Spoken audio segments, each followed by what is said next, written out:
The Platform Sutra of the Sixth Patriarch. Number 8. Sudden and Gradual. When the Patriarch Huineng resided at Paolinsu in Cao-Chi, Great Master Shen Su was at Yuchuan-Su, or Jade Spring Monastery in Qingnan. At this time, the two schools flourished, and everyone said, Huineng in the south and Shen Su in the north. Hence, there was a division into the two schools of south and north, sudden and gradual. But students did not understand the purport of this distinction. The master told the assembly, in the Dharma, there is fundamentally one doctrine. It is in people that there is south and north. The Dharma is thus a single seed, but in seeing it, there is fast and slow. What is it that is named sudden and gradual? The Dharma is without sudden and gradual. It is people that are clever or dull. Therefore, the names sudden and gradual.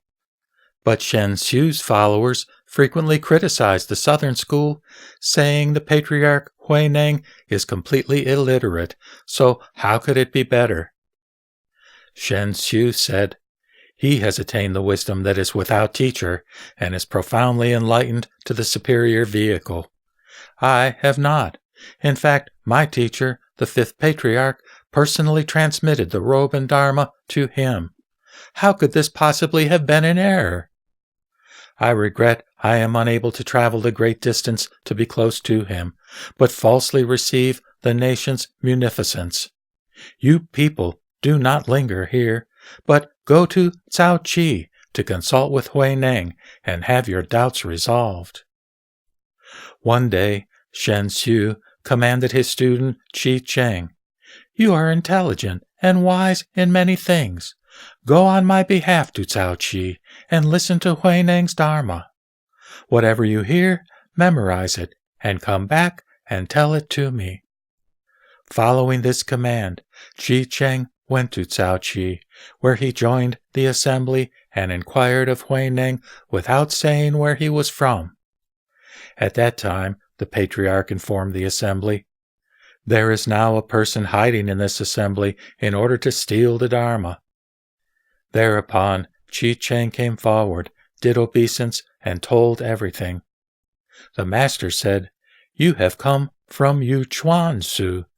This must have been a plot. Chi Cheng answered, no, it isn't.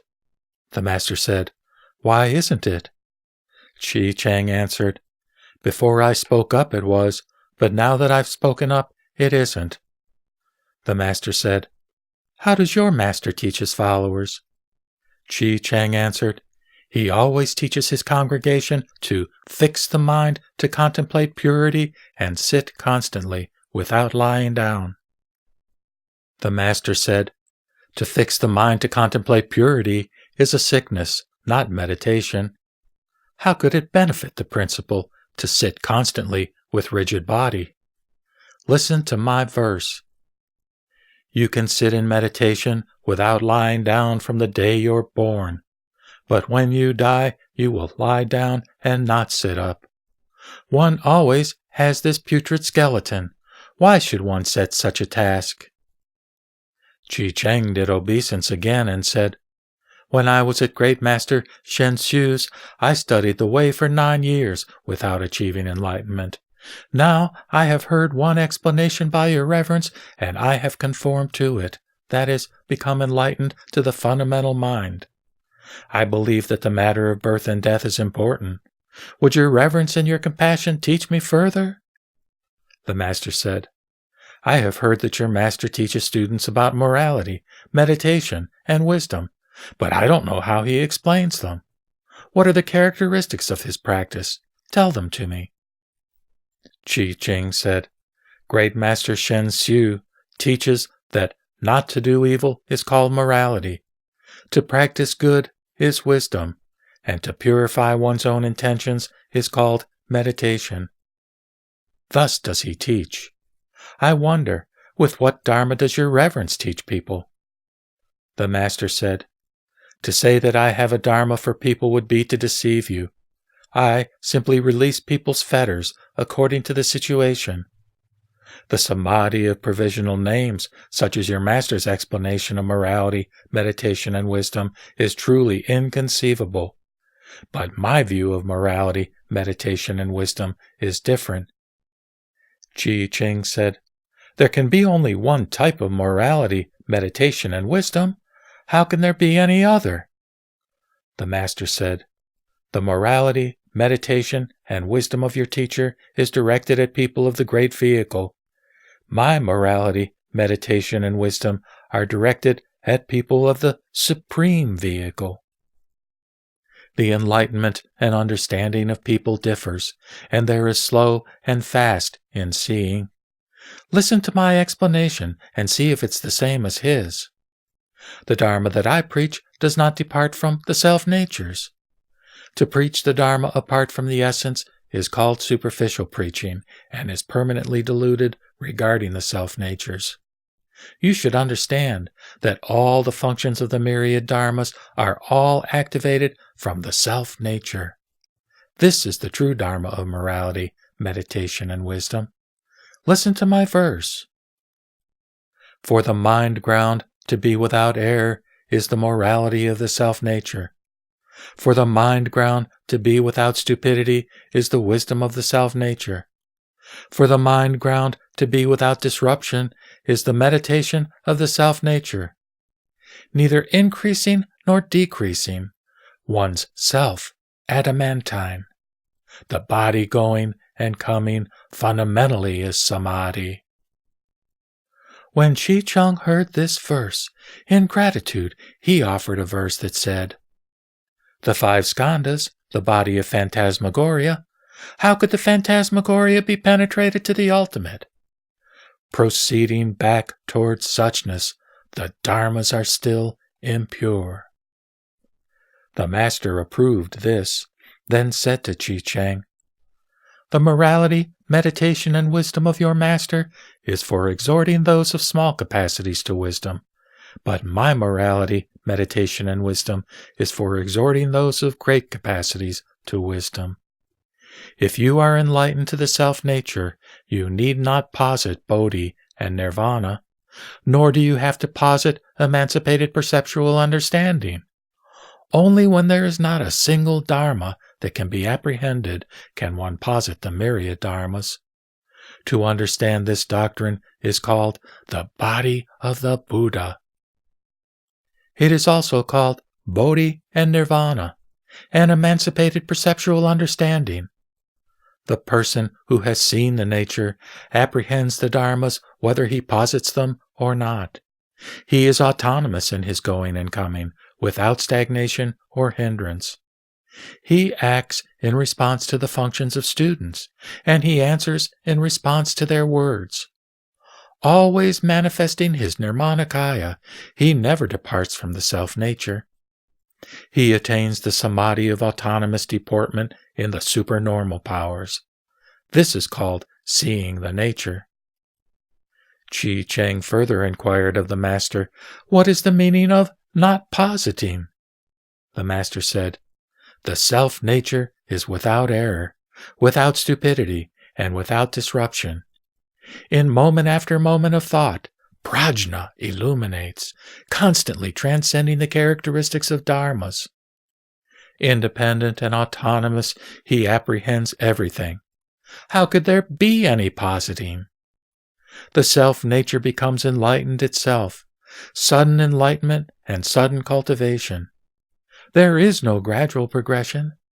Therefore, one does not posit all the dharmas. The dharmas are quiescent. How could there be a progression?" Chi Cheng bowed and said, "I wish to attend upon you, and will do so morning and night without remiss." Chi Cheng was from Tai Ho in Chi Chao. The monk Chi Chi was from Changxi, and originally of the surname Chang, and name Sing Chang. While young, he was chivalrous. Ever since the division into North and South, Although the leaders of the two schools had eliminated the distinctions of self and other, their disciples competed in their favoritism. At one time, the followers of the northern school established Shui as the Sixth Patriarch and resented the public's knowledge of the Patriarch's transmission of the robe. Thus, they enjoined Chang to come assassinate the Master. Through precognition, the Master knew what was happening and placed 10 liang of gold on the die. That night, Chang entered the Patriarch's room and was about to attack him when the Master stretched out his neck to make it easier for Chang. Chang swung at him 3 times with his blade, but Huineng was not injured at all. The Master said, "The correct sword is not false, and the false sword is not correct. Just take your money. Do not take the life you came for." Chang fell prostrate with shock. After quite a while he came to his senses and sought Huineng's compassion, repenting his error and wishing to leave home to become a monk. The Master then gave him the money, saying, "You should go. I fear my followers would harm you. If you can change your appearances and return someday, I will accept you." Chang followed these instructions and escaped in the night. Later, he left home to become a monk, took the full precepts, and vigorously trained in Buddhism. One day, remembering what the Master had said, Chang came from afar to pay his respects. The Master said, "I have been thinking of you for a long time. What night did you come?" Chang said, "Previously, your reverence disposed of my transgression. Now, although I have left home and am engaged in ascetic practices, ultimately it will be impossible to reward you for your virtuous action. Is transmitting the Dharma and saving sentient beings all that I can do? Your disciple has been reading the Nirvana Sutra constantly, but I do not understand its doctrines of permanence and impermanence. I beg your reverence, in your compassion, to explain these for me briefly."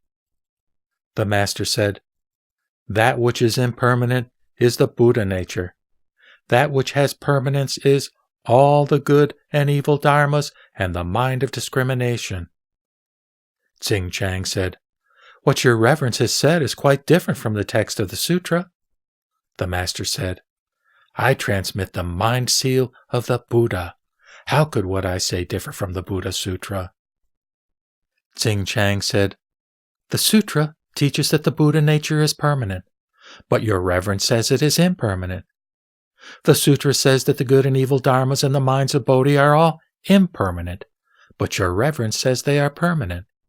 This difference has made this student even more confused."